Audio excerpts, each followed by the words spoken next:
What's up guys, it's me. In this video, I'll be reacting to small details that you missed in Squid Game Season 2. Today I'm going to give you insane details I found in Squid Game Season 2. Let's begin with player number 1, the frontman, whose actions have subtle details and hidden motives that you might have missed. Player 1 was messing with Ji-hoon from the start, with subtle callbacks to things Ji-hoon experienced in Season 1, purposely. Wait, I think he talked about the cookie, right? If I get this right, I think. Playing with his mind. Like, did you notice how number 1 styled his hair in a way that's oddly similar to Sang-woo? I didn't even notice that. I didn't notice that at all. Comment if you notice that, guys. Almost like he's deliberately making himself look like someone Ji-hoon would have a strong reaction to. But the milk scene is also telling. In Season 1, Ji-hoon gives his milk to Ali, saying he can't drink plain milk. Well, fast forward to Season 2, and guess what? Player 1 does the exact same thing. He hands over his milk to Jun-hee, saying he can't drink plain milk either. Like, the frontman is so meticulous that he changed the Squid Game number on the cards to 456. I noticed that too.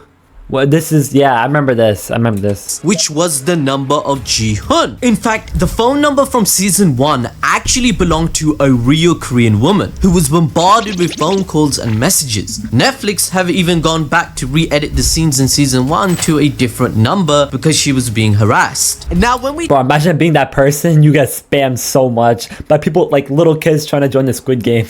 That's funny, actually. Take a look at the second game. The frontman's initial failure with his right hand to spin the topper, followed by the success with his left hand in the end, that's no coincidence. He's left-handed established in Season 1, like when he shot his brother with a gun precisely in the shoulder so that he would not die. The truth is, Hwang Hin-ho intentionally prolonged the game. This tactic was likely designed to unsettle Ji-hoon and diminish his group's advantage. This hints at the frontman's deeper psychological strategy to gain their trust by the end when he helped win the final game. However, the arrangements of groups, particularly placing Ji-hoon's team last in the Six Flags game, that's intentional. This setup ensured that if player number 1, the frontman in disguise, was compromised, the elimination of the entire group would protect his identity, showcasing the meticulous control he had over the game's dynamics. I mean, I think everyone knew that they went last, because if they lost, then they would have killed all 4 of them except the front man.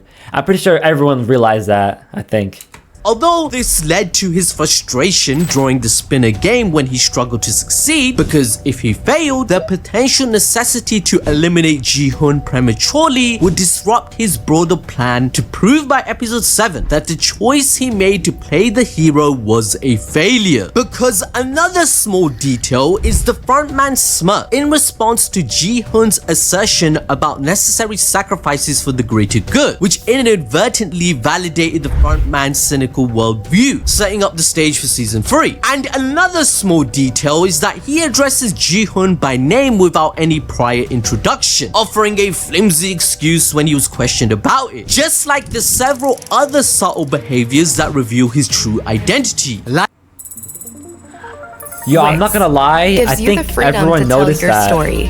When he said his name, that was just off. Like his remark to Ji-hoon when he says, "It's not like you killed anyone," which only implies that he has knowledge he shouldn't possess. Why would he assume this regarding Ji-hoon? And during a conversation, player number 1 points out the meaning behind their numbers, stating, "My name means 1 and I'm number 1. Yours means last name and you're 456. Where he starts laughing, not reading the room properly, poking fun at the sheer coincidence. Like, even his exceptional combat skills against Thanos should have demonstrated a background in law enforcement or the military, yet Ji-hoon seemed to overlook all of this. Another detail regarding him is during the Mingle game. He might have cheated when he was separated from the rest of the group. We never see what group he joins, and when they reunite, he comes back stating, "When you're charismatic like me, this game is easy," which hints that he avoided participation, possibly hiding to ensure his survival, reflecting reflecting his willingness to bend rules to maintain his cover. And in that same game, the frontman's prediction about the group sizes that there would be 6 and 2 players in the last 2 rounds, that was a huge giveaway. Another insane detail that is called back upon in season 2 that you may not have noticed is that he claims to Sung Ji-hun after he won the games in season 1 the following. 경마 좋아하시죠? 당신들은 말입니다. 경마장의 말. 의외였어요.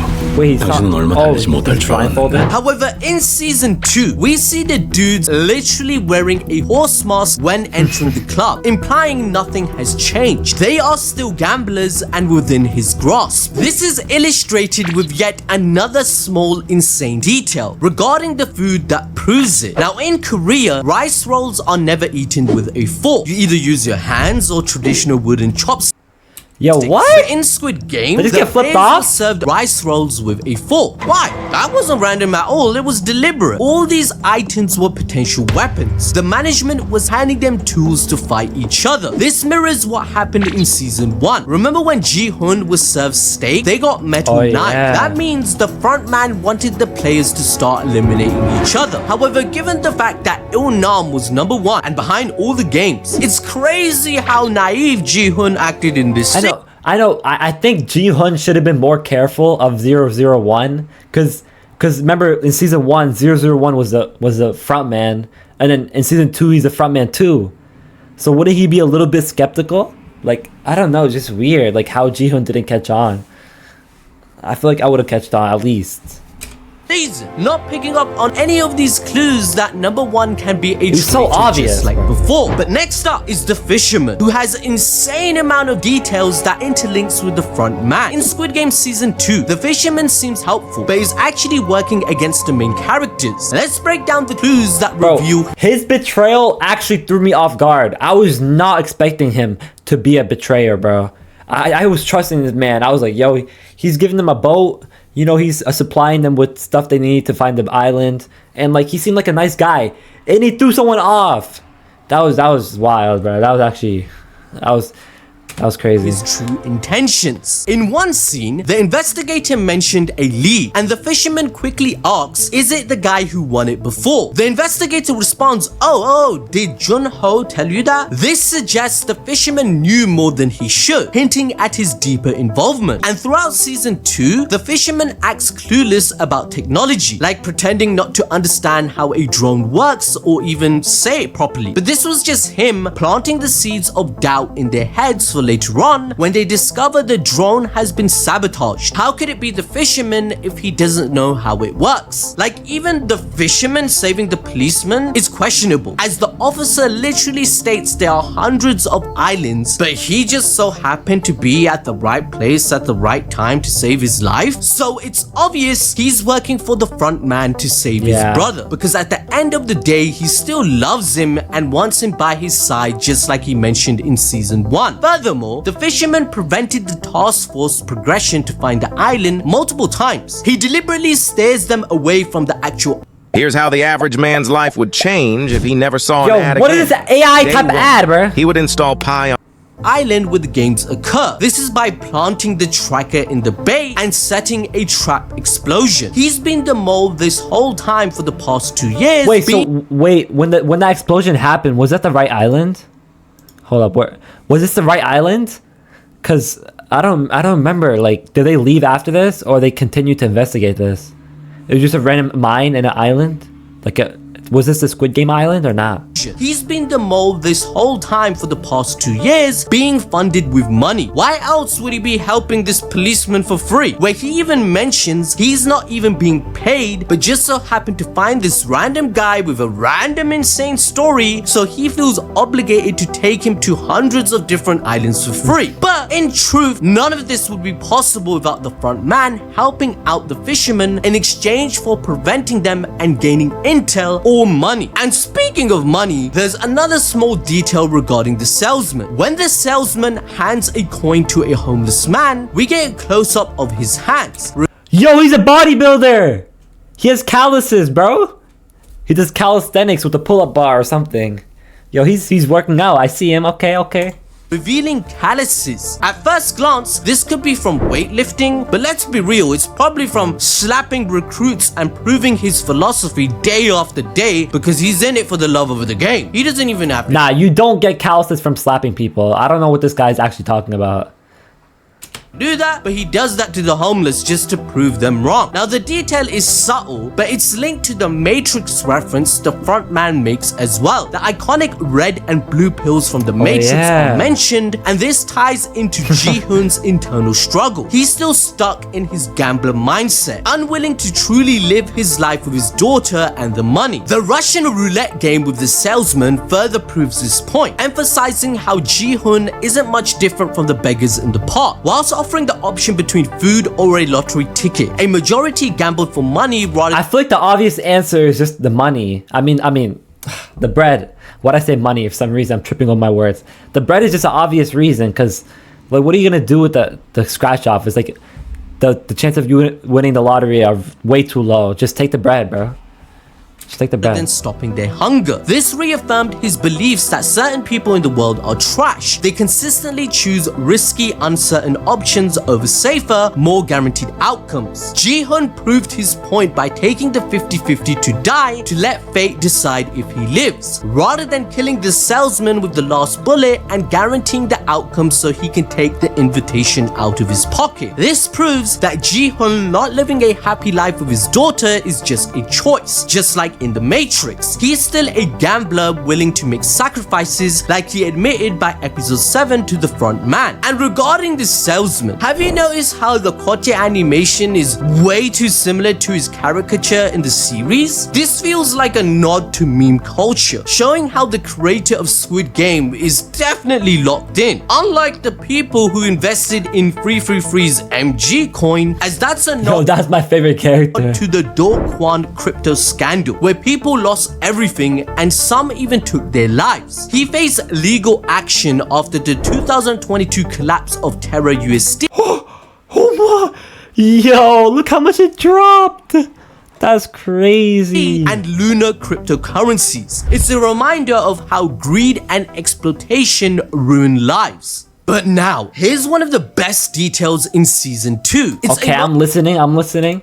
moment you probably missed if you watched in the English dub in episode 5. Thanos and his group are casually discussing their ages. For those who don't know, age is a big deal in Korean culture. It influences relationships, respect, and even how you address someone. So after a bit of back and forth, they figure out that the girl in the group is the eldest. That's when Thanos pushes the guy in the group to call her Nuna, which is the term younger men use for older women. But here's where the scene gets even better. Right after this playful interaction, the show cuts to player 120, Hyun-ju, the transgender woman, being called Onni by another girl in her team. Onni is what younger women call older women in Korean, and you can actually see how flustered Hyun-ju gets when she hears it as someone has acknowledged her identity. Then there's the moment when the girl tells Hyun-ju, Onni, you're beautiful, where Hyun-ju brushes it off, talking about how beautiful girls in Thailand are and how she'll be too. But then the girl insists, Onni, you are beautiful. It's heartbreaking because you realize she feels conflicted. Hyun-ju knows she voted to continue the game when the girl wanted to stop. She's probably used to people not respecting her identity. But here's this random girl not only using an endearing term calling her Onni, but treating her with kindness. This connection gets even more emotional when you realize Hyun-ju got attached but witnessed her death in Mingle. Player 120 is similar to Staff Sergeant Byun-hyo Soo. Sorry if I mispronounced it. But in this real life story, it's regarding a transgender soldier in Korea who was discharged after transitioning. Despite fighting for her rights, she was denied and tragically took her life. But that's not all. This moment parallels Sang-woo and Ali's relationship in season 1. Remember how Ali started by calling Sang-woo Sa-jang-nim, which means boss or CEO or president? But Sang-woo told him to stop. Ali then called him Hyung, which means older brother, as a sign of respect and closeness. But in the end, as a parallel, both Ali and Young-mi had their last words in the show be Hyung and Onni, terms they use for people they grew attached to. and they got betrayed. Now- Let me know how you guys like that video. I didn't talk that much because I wanted you guys to enjoy the video, how it was, and I give my comments here and there. But that's pretty much it. If you guys want me to talk more or whatever you guys want, just let me know in the comments. I'm gonna see you guys later. Simply out.